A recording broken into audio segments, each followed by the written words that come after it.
हाय दोस्तों, आप सबको नमस्कार। अभी बिहार में एक न्यूज़ निकला है। एक 18 साल का बच्चा आईपीएस अधिकारी बना है। बड़ी तेजी से सोशल मीडिया पे वायरल हो रहा है। उस न्यूज़ को पढ़ करके एक लड़का भागा भागा जाता है। यूपी का लड़का रहता है, भागा भागा जाता है अपने बाबू के पास और कहता है, बाबूजी बाबूजी एक बहुत ही बढ़िया खुशखबरी मिलल है।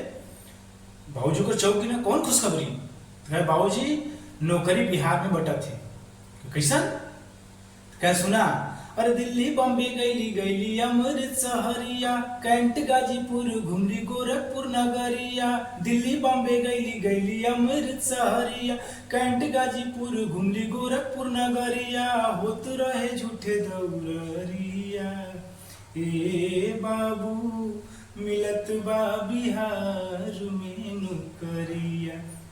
ए बाबू मिलत बा बिहार में नौकरिया। कहे सही में? तब का और सुना, ऐसन जुगाड़ बाबू फिर नाही मिली। ऐसन जुगाड़ बाबू फिर नाही मिली। यूपी में जो हब कबले अदूर बाटे दिली। यूपी में जो हब कबले दूर बाटे दिली। ऐसे पहले हो खेना रिजल्ट हवा में लेट हो, जब से सरकार बनल मिले बस डेट हो। ऐसे पहले हो खेना रिजल्ट हवा में लेट हो, जब से सरकार बनल मिले बस डेट हो। आ छोड़ा मत मिलल बाया फरिया, ए बाबू मिलत बा बिहार में नौकरिया। ए बाबू मिलत बा बिहार में नौकरिया। करस की करे का हुई बस इतना सुनला कि का करे कोई, बस इतना करे कोई का।